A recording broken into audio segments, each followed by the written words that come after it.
दोस्तों, पहुंच गया जौनपुर के मामले को लेकर के राज्य मानवाधिकार आयोग में।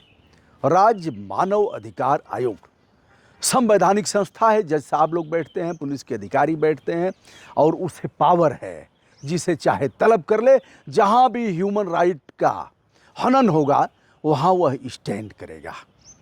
राज्य मानव अधिकार में पहुंचा और पहुंचने के बाद हमने जौनपुर यानी अनुराग यादव की हत्या के मामले में जो पत्र हस्तगत कराया है उसे दिखा रहा हूं। उस पर मानव अधिकार आयोग क्या करेगा इस पर भी बताने जा रहा हूं। इसके पहले हमने उत्तर प्रदेश के मुख्यमंत्री आदित्यनाथ योगी जी को एक ईमेल किया था। मेल करके कहा था कि पीड़ित परिवार को बुलवाइए, उनसे मिलिए, आपका प्रतिनिधि जाए और कम से कम भरण पोषण के लिए राज्य का दायित्व है। फिर से संवैधानिक बात कर रहे हैं, मानव अधिकार के पत्र को दिखाएंगे। उसके पहले संवैधानिक सवाल खड़ा करेंगे। जैसे हम हैं, पार्क में हम वीडियो कर रहे हैं, अगर हमारे साथ हो जाए अनहोनी, मार दिया जाए, कोई आए और खट से प्रणाम करे, प्रणाम करने वालों की भी संख्या बहुत है, प्रणाम करें, अरे गुरुदेव बहुत दिन से आपका इंतजार कर रहा था, तो ठोक दो भैया, ठोक दे वह यहीं करके और मार के चले जाए। तो यह किसका दायित्व है इसको रोकना? राज्य का दायित्व है। राज्य का दायित्व है। यह संवैधानिक है कि हमारे जान माल की सुरक्षा राज्य करेगा।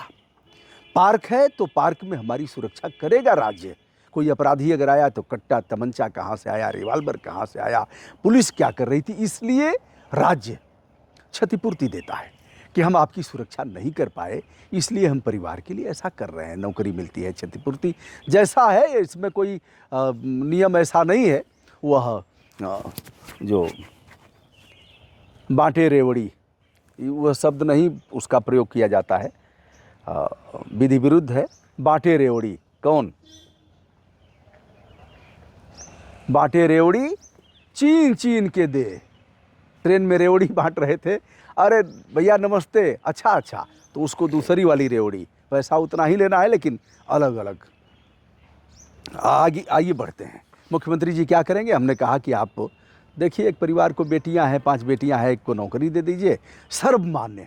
और दूसरा विषय कि कम से कम 10 लाख रुपए तो देना ही चाहिए जैसा आप दे रहे हैं, और वह पैसा आपका है नहीं, पैसा किसका है? हमारे टैक्स का पैसा है। तो उस पैसे में 10 लाख उनको भी दे दीजिए। आप बांट ही रहे हैं तमाम मामलों में, जैसे चिन्हट का मामला था और वहाँ का मामला था जो वो झंडा फहराने में राम गोपाल मिश्रा का मामला था, हर जगह आप दे ही रहे हैं। अयोध्या का मामला था, तो यहाँ भी दे दीजिए, लेट किस बात का। और ऐसे सभी पीड़ित परिवारों से आप मिले हैं, क्या करेंगे? हमारे मेल पर, मेल हमारा हस्तगत हो गया और हमें उसकी पावती भी मिल गई। कहना बाकी है, हम गए राज्य मानव अधिकार आयोग में और एक पत्र हमने यह रिसीव कराया है जिसे आप देख रहे हैं। मैं पढ़ करके सुना भी देता हूँ, और यह जो मुहर लगी है इसे भी आप देख रहे हैं, यह मैं इस पर डाल भी दूंगा, आप उसको देख लीजिएगा। मैं पढ़ करके सुना देता हूँ। सेवा में श्रीमान अध्यक्ष महोदय, राज्य मानव अधिकार आयोग उत्तर प्रदेश। यह गोमती नगर में है, लखनऊ में। मैं वहाँ पहुँचा था। विषय: पीड़ित परिवार को क्षतिपूर्ति, मौलिक सुविधाएं एवं सुरक्षा प्रदान कराए जाने के संबंध में। महोदय, जौनपुर जनपद के थाना गौरा बादशाहपुर स्थित कबीरुद्दीनपुर ग्राम में 30 अक्टूबर 2024 की सुबह 16 वर्षीय ताइक्वांडो खिलाड़ी अनुराग यादव की हत्या धारदार तलवार से विपक्षियों ने कर दिया। पोस्टमार्टम हुआ। दर्ज अपराध के क्रम में कुछ आरोपियों की गिरफ्तारी हुई और कुछ फरार हैं। परिवार में अनुराग की मां, पिता एवं 5 बहनें हैं। परिवार काफी विपन्न है आर्थिक रूप से। राज्य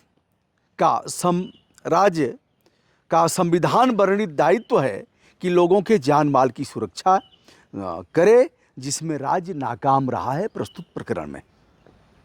पीड़ित परिवार की सुरक्षा, लंबित जमीनी प्रकरण निपटाने, मौलिक सुविधाएं एवं शासन द्वारा परिवार के भरण पोषण हेतु क्षतिपूर्ति दिलवाए जाने का अनुरोध किया जाता है। फिर हमने लिखा है, की गई कार्यवाही से अवगत होकर आभारी होऊंगा। अब राज्य मानवाधिकार की तत्परता देखनी है। मालिक तो इनके भी हम ना हैं, जनता मालिक है। अब इनको भी देखना है कि साहब कब तक हमारे पत्र का जवाब देते हैं। किसी को लिखेंगे, राज्य को लिखेंगे, सरकार को लिखेंगे और उसके बाद हमें उसकी पृष्ठांकित प्रति प्राप्त कराएंगे। देखना है कब प्रदान कराते हैं, वह भी मैं बताऊंगा। अन्य कई मामलों पर लोगों ने कहा कई जगह हत्याएं हुई हैं, प्रयागराज के फूलपुर में, वहाँ का भी मैं पूरे मामलों की जानकारी कर रहा हूँ। ऐसे तमाम मामले जहाँ संविधान की ऐसी की तैसी हुई है, विधि विरुद्ध कार्य हुए हैं, जहाँ तक बन पड़ेगा। हर काम तो नहीं किया जा सकता ना, सीमित संसाधन है। अब लिखने में कम से कम 20 मिनट 25 मिनट लगा होगा, फिर इसका फ़ोटो स्टेट कराएंगे, फिर राज्य मानवाधिकार में गए, हमेशा तो व्यक्ति लखनऊ नहीं रह सकता, हमेशा उस स्थान पर नहीं जा सकता, तो ऐसे में समय लगेगा, सीमित संसाधन है। तो कुल मिलाकर के उस पीड़ित परिवार के लिए एक छोटा सा प्रयास किया हूँ और आशा करता हूँ कि प्रदेश के मुख्यमंत्री और मैंने जगदीश नारायण राय जी, जो वहाँ के माननीय विधायक हैं, पहले कैबिनेट मंत्री रहे हैं, उनको भी हमने फ़ोन मिलाया था। उन्हीं के गांव का मामला है और उन्होंने भी पत्र लिखा है। पत्र उनसे मैं मंगवाने का प्रयास करता हूँ कि क्या लिखा है। मैंने उनसे कहा है आप मुख्यमंत्री जी से सीधे बात करिए, बात करके उनसे समय लीजिए, पीड़ित परिवार को मिलवाइए। उन्हें पता ही नहीं था कि 40 वर्षों से कोई मुकदमा भी इन लोगों में चल रहा है, गांव का ही मामला था। बहरहाल विधायक जी के लिए कुछ नहीं कहना है और मुख्यमंत्री जी के लिए भी कुछ नहीं कहना है, लेकिन कहना यह है कि संविधान का पालन तो होना ही चाहिए। दोस्तों, मैं हूं ब्रजभूषण दुबे। जौनपुर के अनुराग यादव ताइक्वांडो खिलाड़ी की हत्या के प्रकरण में आज पीड़ित परिवार के लिए जो एक पहल किया है, उसे भी दिखाया और मोटा मोटा विवेचन किया। सादर नमस्कार, बहुत बहुत धन्यवाद, मंगल कामनाएं।